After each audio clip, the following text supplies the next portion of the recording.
nós vamos conversar com o consultor e analista internacional Amaury Chamorro. Bom dia, Chamorro. Tudo bem? Como é que você está? A gente sempre diz que está tudo bem dentro do possível no contexto atual, né? Mas vamos É seguindo, verdade, é verdade. vamos tocando o barco.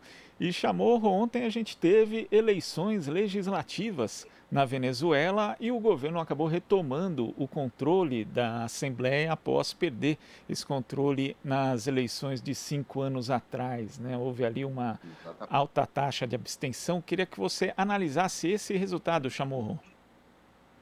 Bom, é um resultado esperado, né? Você mais ou menos 30% de participação. É, Se você comparar as condições hoje materiais, digamos, né, o problema de falta de gasolina em alguns lugares, você tem a questão do petróleo, né, o bloqueio dos Estados Unidos ao povo venezuelano. Além disso, o Covid, e é uma eleição diferente do Brasil, basicamente é uma eleição onde não é obrigatório o voto. Então, nessas condições, a votação era mais ou menos boa. Imagina que a Colômbia, em 2018, teve uma votação para o parlamento de 48%, com uma participação de 48%. Então, não é um resultado tão ruim assim, porém, obviamente, as expectativas eram maiores, né? A direita venezuelana, os Estados Unidos vão dizer, e já estão dizendo, que não há legitimidade nessa votação, o que é ridículo. Já que, por exemplo, o presidente Pinheira foi eleito presidente com 12% do total 12% da votação do total do padrão do Chile. Então, não há uma legitimidade ou falta de legitimidade comparado pela participação. No caso do Brasil, por exemplo, agora na eleição em São Paulo, Covas foi eleito, porém quase que houve entre votos nulos, brancos e abstenção 50%. E é uma votação importante de uma cidade muito importante do Brasil. Você não pode dizer que não há legitimidade da vitória do Bruno Covas. Então, a gente tem que ter cuidado com esse tipo de análise. Na verdade, que há uma participação ampla, obviamente, do chavismo, da esquerda venezuelana, já que houve uma grande campanha para abstenção por parte. Então, a direita ganha mais ou menos 30% do total do parlamento, porém, ganha uma direita que supera, inclusive, a decisão de alguns grupos políticos da Venezuela que faziam campanha para que ninguém fosse votar, porque o objetivo deles era instalar realmente essa narrativa de que não há legitimidade. Agora nós tivemos, inclusive, né, como você lembra, a abstenção recorde também no Brasil, tanto no primeiro quanto no segundo turno das eleições municipais deste ano. Mas a oposição, na verdade, o modus operandi dela continua o mesmo, né? Porque boa parte, ou até a maioria dos partidos, eles lutam, na verdade, por meio de provocar a instabilidade no país. Você acha que a partir de agora isso vai continuar nessa atuada, ou seja, a oposição vai continuar com esse tipo de procedimento e também buscando apoio de países como o Brasil, que na verdade estão junto dessa oposição venezuelana? Sem dúvida, o objetivo deles é esse, já que eles sabem que eles não ganhariam a eleição, o que eles querem é deslegitimar os processos eleitorais, deslegitimar a democracia, porque o que eles querem é a invasão da Venezuela. Já tentaram isso, gerando aquela crise das pontes, né, que foi aquela suposta chegada de ajuda humanitária através da Colômbia para a Venezuela. Já invadiram a Venezuela. Vamos lembrar que há um grupo de mercenários dos Estados Unidos que foi detido, eles foram condenados na Venezuela, eles invadiram, foram detidos nas praias, quando eles entravam de barco saindo da Colômbia para chegar na Venezuela. Ou seja, o que eles querem realmente, através da violência, vencer o governo bolivariano, porque é algo que, na verdade, a instalação da narrativa deles tem que ser através da violência. Eles não podem, porque eles não têm capacidade de vencer democraticamente o chavismo. Por mais difícil que esteja a situação econômica no país, por mais difícil que seja a situação de vida da Venezuela a partir do bloqueio dos Estados Unidos, né? Porque a gente não pode fazer uma análise da situação atual do país, da economia, sem levar em consideração o principal motivo do problema econômico vivido na Venezuela, que é o bloqueio. Você imagina se o Brasil não pudesse mais exportar nenhum produto, nem carne, nem soja, a gente não pudesse exportar absolutamente nenhum avião, a gente não pudesse exportar nenhuma matéria-prima e, ao mesmo tempo, fosse bloqueado para que ninguém pudesse viajar ao Rio de Janeiro, ao Brasil, para fazer turismo. Então, e que todo o dinheiro internacional, todo o dinheiro depositado nas contas, né, a reserva internacional do Brasil fosse bloqueada pelos Estados Unidos e pela União Europeia. Obviamente, você vai ter uma crise econômica muito grave no país, e é o que está acontecendo na Venezuela. Só que, apesar disso tudo, a população vota pelo chavismo, ampliamente sai a votar pelo chavismo. Então, a legitimidade da direita, na verdade, que é muito questionada no país, né? O Guaidó ele não tem uma liderança sobre o resto da direita, que é muito fragmentado. Eu sempre digo isso, a Venezuela não tem uma direita, tem várias direitas que brigam entre elas para tentar ver quem que vai liderar essa direita e, a partir disso, receber o dinheiro da ajuda dos Estados Unidos, da União Europeia, que eles utilizam o financiamento disso para criar desestabilização no país. Então, nesse momento, há uma disputa interna muito grave, inclusive com homicídios, para saber quem que vai liderar a direita venezuelana. O Guaidó está muito dentro, ele é um grande porta-voz da direita para fora da Venezuela, para dentro ele não tem essa liderança. Então agora é um processo com essa nova Assembleia, com certeza, de substituição do Guaidó por parte dos Estados Unidos para transferir, para ter um intermediário, um interlocutor com essas direitas ao interior da Venezuela. E dentro dessa disputa que ocorre entre as direitas, você já citou que o Guaidó, na verdade, chegou ali a ser, digamos, uma esperança desse agrupamento, mas que, na verdade, não logrou êxito. A gente viu um fracasso rotundo. Tem algum grupo que já se sobressai, que tem uma vantagem em relação aos outros hoje, Chamorro? Nesse momento, a direita mais tem mais incidência sobre a população, né? O PEI, são partidos, os ADECOS, né? A Democracia Cristã e o partido Los Copellanos, como são chamados na Venezuela, são partidos mais de centro que têm muito mais capacidade de diálogo com o resto da população, são partidos muito antigos que já governaram durante muito tempo a Venezuela, porém agora eles não são vistos como essa direita mais violenta, como o Primeiro Justiça, como Voluntad Popular, que são os partidos do Júlio Borges, os partidos do Leopoldo López, inclusive o a grande estrela da direita venezuelana, que enfrentou o presidente Chávez, bem, o presidente Maduro, e não está desaparecido praticamente na Venezuela. Agora, você também citou a participação que a gente sabe que é bastante evidente dos Estados Unidos em todo esse processo.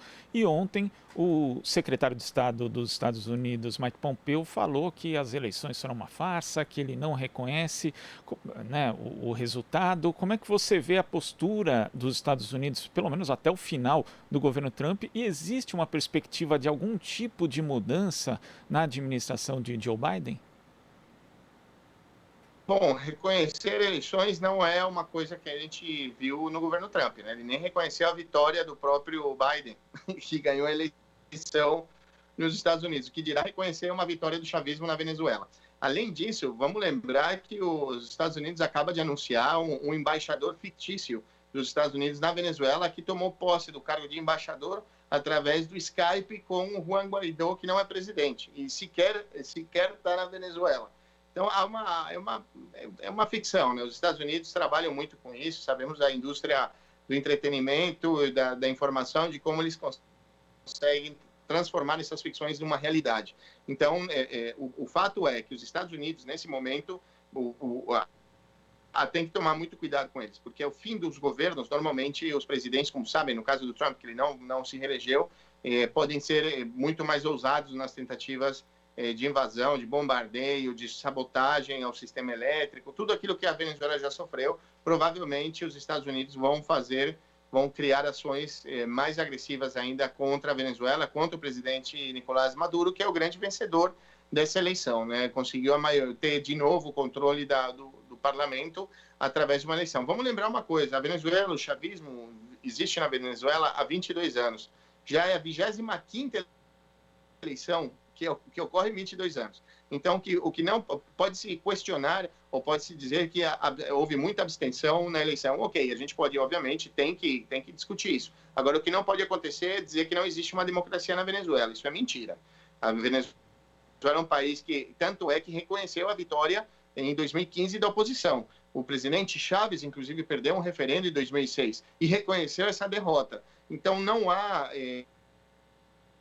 É o mesmo processo, o mesmo sistema que deu a vitória nesse momento ao chavismo. Então, a gente não pode ter dois pesos, duas medidas, né? Não, Chamorro, você lembra dessa derrota do Chaves nesse referendo e também existe a derrota nas eleições legislativas mesmo anteriores a essa. Então, quer dizer, existe Claro. ali no mínimo um processo de votação estabelecido e é como você falou, não dá para, conforme a conveniência política, simplesmente aceitar um e não aceitar outro. Exatamente. Há uma situação da imprensa internacional que, obviamente, vai distorcionar toda análise possível sobre o que aconteceu na Venezuela, simplesmente falando não há legitimidade, os Estados Unidos não reconhecem, mas os Estados Unidos não têm que reconhecer ou não reconhecer a eleição em algum país. Os Estados Unidos não são a polícia do mundo, não são o grande fiscalizador, não são o TSE. Os Estados Unidos é simplesmente um país que tem interesse sobre o nosso continente e ao longo da história, desde o nascimento dos Estados Unidos, vamos lembrar que a primeira grande ação com a América Latina dos Estados Unidos foi invadir o México e roubar quase metade do território mexicano, né? Toda aquela zona que é do Novo México, Texas, Califórnia, tudo aquilo ali era México. E os Estados Unidos invadiram e roubaram do México o território. Essa foi a primeira grande ação, assim nasceu o relacionamento dos Estados Unidos com a América Latina. E assim continuou. Todas as ditaduras que houveram nos anos 60, 70, financiadas pelos Estados Unidos, as guerras da América Central, a invasão da República Dominicana, invasão do Panamá. Então, a gente não vamos se iludir, né? Os Estados Unidos, ao longo da história, sempre desestabilizaram a nossa região e nunca aceitaram qualquer tipo de governo que não estivesse subordinado a eles. É por primeira vez na história, esses 20 anos de progressismo na América Latina, é que chegaram presidentes e governos e maiorias em parlamentos que eram de esquerda, que não eram subordinados aos Estados Unidos. E aí iniciaram os processos de desestabilização. O Joe Biden, por isso que eu não acho que deveria ficar assustado, eu diria para você, eu vi alguns líderes de esquerda latino-americana, alguns progressistas falando, uau, que maravilha, ganhou o Joe Biden. Vamos lembrar que o Joe Biden foi parte do governo do Barack Obama como vice-presidente e foi o Barack Obama que instalou o lawfare no Brasil, foi ele que participou diretamente da derrota da presidente Dilma, foi ele responsável também pela detenção do presidente Lula, ele é responsável pela perseguição em contra do presidente Rafael Correia, contra a Cristina Kirchner, então não tem o que festejar. O Joe Biden é do Partido Democrata, que é um partido que bombardeia, que invade, que derruba presidentes do mesmo jeito que foi feito ao longo de toda a sua história, o golpe de Estado, tanto parlamentar no Brasil, no Paraguai, em Honduras, na Venezuela, no Equador, na Bolívia, resultado desse trabalho. Então, não há diferença. O que a diferença é no estilo. Eles são muito mais simpáticos, né? Aquele sorriso do Obama, muito querido, joga basquete, conversa com todo mundo, é um afrodescendente. O Joe Biden é uma pessoa com uma idade mais avançada, mas é um cara muito simpático, ele é muito legal. Porém, ele vai continuar bombardeando, invadindo, desestabilizando os países que não estiverem subordinados aos Estados Unidos. Então, não tem simpatia. A esquerda não tem que se enganar, né? É até irônico, né? O Brasil, que foi tão afetado pela gestão do Barack Obama, vamos lembrar o Barack Obama pedindo desculpa para a Dilma porque ele tinha grampeado o telefone da presidência da República para saber o que ela estava fazendo com a Petrobras e a própria esquerda brasileira festejando, aplaudindo a chegada do Biden. Aí a gente entende por que a gente está nessa situação, não só no Brasil, como em alguns países da América Latina. Porém, a gente tem que estar feliz, porque há uma retomada popular, né? Vemos a Bolívia, vemos a vitória do chavismo na Venezuela, a liderança nas pesquisas de Andrés Arauz no Equador, o candidato do presidente Rafael Correia, a vitória do Andrés Manuel López Obrador no México, do Alberto Fernandes na Argentina. Então, a gente sente uma esperança nisso tudo, mas o que a gente não pode fazer é se enganar, né? A gente saber que há um processo de desestabilização constante, isso acontece ainda no Brasil, isso vai acontecer em todos os lugares onde os Estados Unidos acharem que deveriam vencer os seus próprios candidatos. Tá certo, Chamorro, muito obrigado pela sua participação aqui no Jornal Brasil Atual e até a próxima. Obrigado a você. Conversamos aqui com o analista e consultor internacional Amaury Chamorro. Você está ouvindo Jornal Brasil Atual. As notícias que os outros não dão.